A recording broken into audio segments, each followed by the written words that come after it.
So the card that we're going to be looking at today is the Queen of Wands. And I think this is a great card for leadership. It's a great example of what that means. And so I want to take a look at the RWS card first. So it looks like this. And as you can see, there is someone sitting there and they're holding the wand in the right hand. You can see a branch with a leaf coming off of that. You can see also that they're holding a sunflower. And there's a cat down here at the bottom. There are some lions coming out of the side of the throne, lions on the thrones, and more sunflowers on the throne. So this card really does have that fire energy because of the sunflower, but it also has a spiritual side to it, which that cat really represents. That cat's a more nurturing, very protective side when you see that. With this protective, when you think of the lions, they're very protective as well. So there's a very balanced type of energy here of not just fire energy, but also spirituality and protection.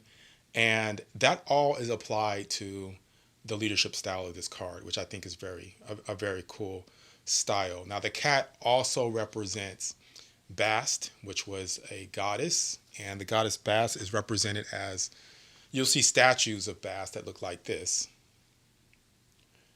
So she was first represented as a lion, but later switched to a cat.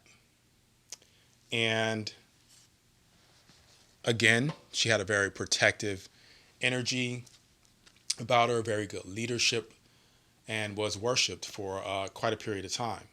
The worship of cats, both small and big, dates back much further to the time of the Sphinx with its human head and lion's body. Triumphant over the enemies of Egypt, the cat goddess Bastet was also portrayed as a lioness by the early pharaohs. So that's the RWS card. I want to switch now to the Tabula Mundi, which is Thoth based. And I like this card because it gives us the elements. So the element is water.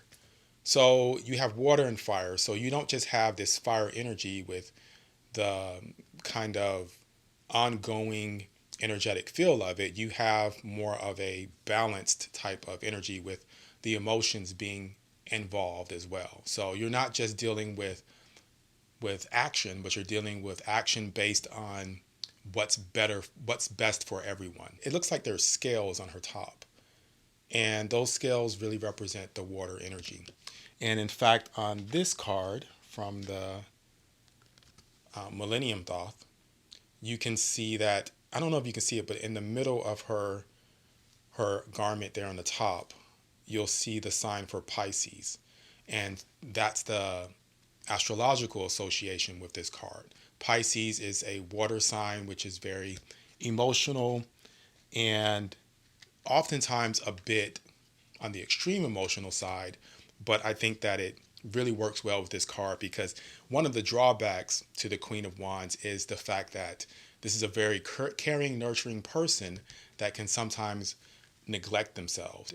I love this card from the Physics Tarot because it associates the Queen of Wands with electromagnetic energy. And so that's that energy of attraction. So she's very attractive. She can attract people around her that she can empower. And it's not just about her getting things done, but it's also about planting those seeds within other people so that they can do things for themselves. And in turn, is a give and take. So she's an expert at what I think the Knight of Wands and the Page of Wands kind of miss, and that's the power of being able to delegate and to really build a society and build a group of people up. The element that this card is associated with, which I think is perfect, is called antimony. And antimony is associated, if you look at the hexagonal elements deck here, you'll see that it's associated with ancient knowledge. It says there down at the bottom. I don't know if you can see that, but I'll get a closer up image. And that ancient knowledge is a knowledge of leadership, is a knowledge of protection. And one of the things that is bonded to is sulfur. So antimony sulfide, which I have a piece of right here, which is called stibnite. So it's a metallic crystal. And it was around during ancient times, and what they would do is they would crush it and form a powder out of it, and they would put it around their eyes as eye makeup. Makeup, especially around the eyes, was used to imitate the gods. and act as a spiritual protection from evil spirits. It was believed that this makeup would provide the ancient Egyptians with protection from the gods Ra and Horus. It was believed that the black eyelids would protect the eyes from the sun. So the eye makeup that you see in a lot of those images of Egyptians, gods and goddesses, or Egyptians in general, or just ancient people, that was what this was. It was symbolic of a lot of things. And one of those things was the story of Horus, which was another god, and he lost his eye in a confrontation. And in honor of him, they would put this makeup around their eyes. The almond shape was also a reference to the god Horus's falcon eye. And it was to get protection from him, and it was also to get wisdom and knowledge from him, and vision and sight to lead others.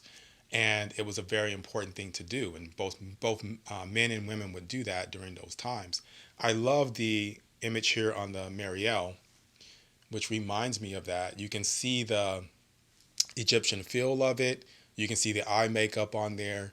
And I think it really fits with what is portrayed with the Queen of Wands energy there. If we look at the Prima Materia deck here, very beautiful deck, beautiful card here. You'll see that it's very similar to the Mariel. Okay.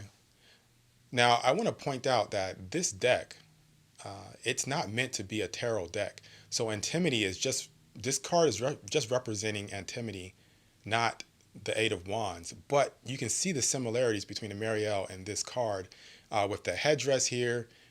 You can see it with, there's a thicker person there. You can just kind of get the same feel from it. And also, so that pine cone that's present in the Thoth version of this is coming out of the headdress of the person in the Materia Prima. And so to me, even though this wasn't intended to be the Queen of Wands, it's more of an oracle, it fits. It totally fits. And I've seen that happening often with this deck, which is very interesting to me. And I think that it really does have some energy to it. It really does kind of represent the elements well, the more I work with it. So I haven't had the deck long, but the more I work with it, the more I see that. And I want to read the information from the Mariel about this card so we can get kind of a cohesive explanation of the key point that I'm trying to make with this card. It says, and I'm not going to read all of it, but this part right here says, she shows you yourself, the greatest gift you can receive. She provides a safe, warm, and abundant environment where you can grow from a small cub to a powerful jaguar yourself. Master of your own internal forest. She helps you develop yourself into your full potential with a clear vision of yourself, even if it's sharp, your growth and creativity. So, again, empowering others, but getting things done through that method, making it benefit society as a whole, looking at every aspect of how your actions affect others and implementing them in a way that's safe and going to benefit people so that you can be in this social realm of unity. One of the other things I want to look at are the keywords on the Materia Prima for this card. And the keywords here are mythic, legendary, beauty, magnetism, and enchantment. And we talked about magnetism. Beauty is another key to this card. The Queen of Wands is also very charismatic, very sensual in a way, very much someone that people will flock to, just a born leader in those aspects. Enchanting, very much someone that can work the room and make people feel comfortable and make them feel like they are special. And that's really important for a leader. So the last thing here is from the Women of Science Tarot. We have the person that represents the Queen of Wands. And I really love this card, that they picked this card for that. I think that this is a great deck. It's a very diverse and very beautiful deck that celebrates the achievements of women, and not just women, but minorities, and all types of people. So, and it includes men too in the major arcana. So it's a very good deck. I highly recommend it. Even though the art may not be, you know, painterly style or anything like that, it is just a very good deck to learn from, I think, and to really get a lot from. So your health comes first, no matter what. So of course that's what this says first about the Queen of Wands. Your health comes first no matter what. And that's important for the Queen of Wands, like I said before, that self-care, because it can be neglected. That's the one drawback that I've seen. So this is the first African-American woman. So we're talking about Marie Menard Daly. And so she was the first African-American woman to obtain a chemistry PhD in the United States. That's beautiful. I'm a chemistry teacher, so I really love that. I really appreciate her contribution. Marie Menard Daly performed crucial research in the fields of chemistry, molecular biology, and cardiology. Early in her career, she did groundbreaking research on the properties of the building blocks of DNA and protein metabolism. Her work was so transformative to the field that James Watson and Francis Crick cited it in their famous 1962 Nobel Prize address.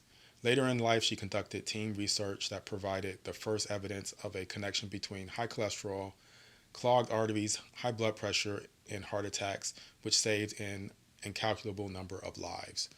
So I think that's a great way to really end this video with someone really unique, really special, that contributed a lot to humanity, to society. And so that's it. I want to thank you guys so much for watching. My name is Will. This is Atypical Tarot. See you guys next time. Bye.